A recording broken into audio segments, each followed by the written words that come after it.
Sometime today, you're going to want something sweet. Maybe it's already happened. You didn't plan it. You didn't decide it. The thought just arrived, fully formed, the way it always does. And satisfying it will take you about 11 seconds. You stand up. You walk for steps. You open a cupboard. And there it is. Wrapped in plastic, sitting exactly where you left it. You won't think about it. You won't feel lucky. Why would you? It's just sugar. It's the most ordinary thing in your entire kitchen. There is no version of your life in which it isn't there. It costs almost nothing. It never runs out. And you have never once had to earn it. Now I want you somewhere else.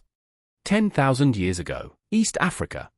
Late morning, and it is already too hot to stand still. Nothing in this landscape is soft. You are 40 feet up the trunk of a baobab tree. There is no ladder. There's no rope, not the kind you're imagining. There's a cord you braided yourself, out of bark, this morning, and right now you are trusting it with your entire body weight, and your entire life. Above you there's a hole in the trunk. Inside that hole are thousands of bees, and they already know you're there. You can hear the sound change.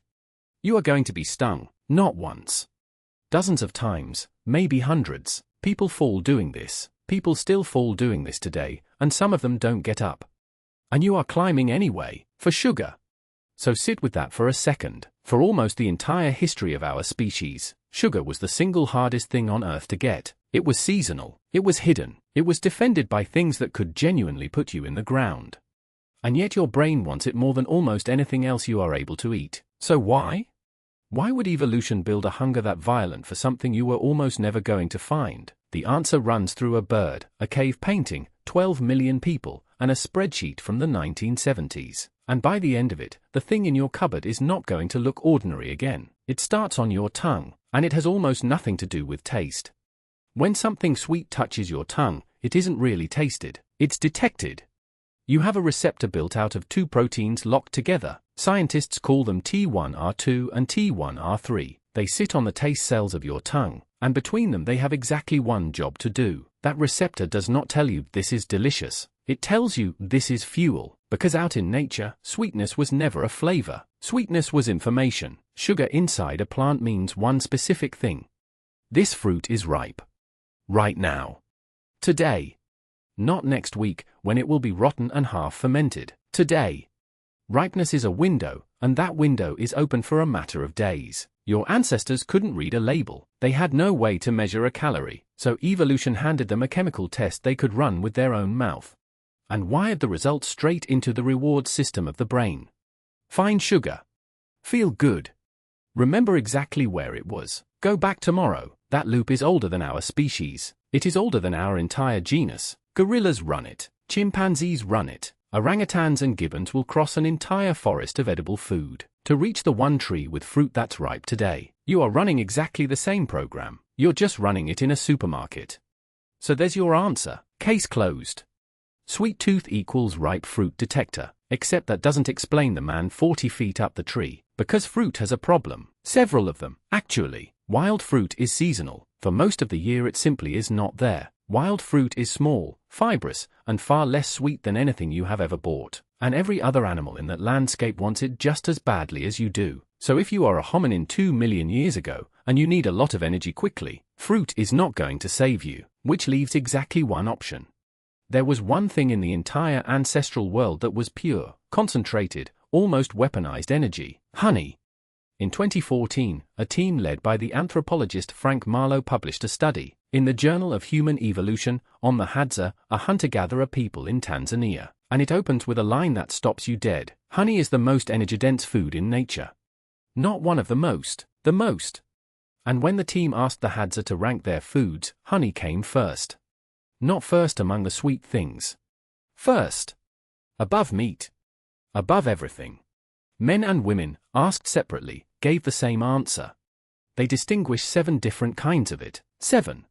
You probably have one word for honey. They have 7. That is not a preference. That is an obsession. And we know this is old, because they drew it in a rock shelter near Valencia, in Spain, called the Cuevas de la Arona. The Spider Caves. There is a painting roughly 8,000 years old. It was described in the journal Nature back in 1977, and it shows a single human figure, halfway up a cliff face, hanging from ropes, holding a basket, surrounded by a cloud of bees, and the artist drew those bees far, far too big, and the artist drew those bees far too big, deliberately. The danger was the whole point. 8,000 years ago, somebody looked at that scene and thought, this is the thing worth putting on a wall. And getting it took real technology. Braided cord. Wooden pegs hammered into the trunk to make a ladder. An axe to widen the hole. And smoke. Smoke is the piece people always underestimate. It isn't there to hide you, and it isn't a trick. Smoke makes the colony go quiet, and it buys you minutes. And minutes are the entire difference between coming down with honey and not coming down at all. So before agriculture, before writing, before the wheel, humans were already running a controlled chemical procedure on another species in order to take its food, for sugar. But here is where it stops being a story about tools, because the most extraordinary thing human beings ever did to find sugar wasn't building something, it was hiring somebody. In the woodlands of northern Mozambique, there is a bird. Small, brown, almost aggressively unremarkable to look at. It's called the greater honeyguide, and it eats beeswax, which almost nothing else on this planet can digest, because almost nothing else on this planet can digest it. But the honeyguide has a problem. It can find the hives. It flies the whole landscape. It knows where every single one of them is, and it cannot open a single one. Humans have precisely the opposite problem. We can open anything. We just can't find it. So at some point, deep in the past, the two species made an arrangement. The honey hunters of the Yao people walk out into the bush, and they make a very specific sound. A trill, and then a low grunt. Brrrhm. It isn't a word. It isn't an imitation of a bird call. It's a sound their fathers taught them, and their fathers before that. And a wild bird, untrained, uncaged, never fed by a human being, comes down out of the trees and leads them to a hive. It flies ahead. It stops. It waits for them to catch up, and then it goes again. In 2016, the evolutionary biologist Claire Spottiswoode, working with Keith and Colleen Begg, decided to test this properly, and published the result in the journal Science. They walked the same routes over and over, playing different sounds. The Yao call against ordinary human words, against other animal noises, all at the same volume. The numbers are not subtle. With an ordinary sound, the chance of a bird guiding you was about 33%. With the call, it was 66. It doubled. And the chance that the walk actually ended at a bee's nest went from 17% to 54%, more than 3 times as likely. A wild animal, in the wild, listening out for a human signal, understanding that the signal means cooperation, and then choosing to help. And afterwards, the hunters leave the wax behind, deliberately. That's the bird's payment. There is almost nothing else like this arrangement anywhere on the planet, and it exists for one reason. Sugar was so valuable, and so hard to reach, that 2 unrelated species evolved a shared language just to split it between them. And even that wasn't enough, because the bird only helps you if there are hives, and hives run out. So the next solution wasn't a tool, and it wasn't a partner. It was a plant. Somewhere between 8 and 10,000 years ago, in New Guinea, farmers took a wild grass and domesticated it, sugarcane. And for the first time in the history of life on this planet, sugar could be grown instead of hunted. It started to move. India, Persia, the Arab world, the Mediterranean.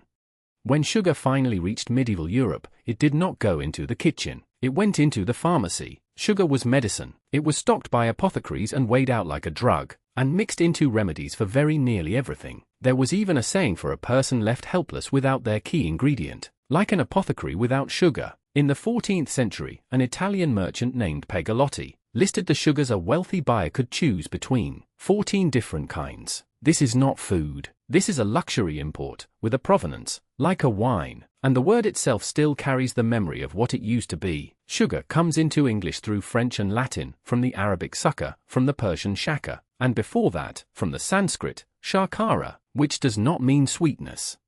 It means gravel, grit. The oldest name we have for sugar describes what it physically looked like, a handful of hard little stones, rare enough that we named it after its texture, and not after its taste. And then, in 1493, sugarcane got on a boat. Christopher Columbus carried cuttings on his second voyage across the Atlantic, and had them planted on the island of Hispaniola. And this is where the story of sugar stops being charming. Sugarcane is brutally labor-intensive. It has to be cut by hand, and once it's cut, it has to be crushed within hours, or the sugar in it starts to break down and the whole harvest is worth nothing. Which means a sugar plantation is not a farm, it's a factory that is not permitted to stop, Between the 16th and the 19th centuries, around 12.5 million Africans were forced onto ships bound across the Atlantic. About 10.7 million of them survived the crossing. And roughly 90% of those people were taken to the sugar colonies of Brazil and the Caribbean. 90%.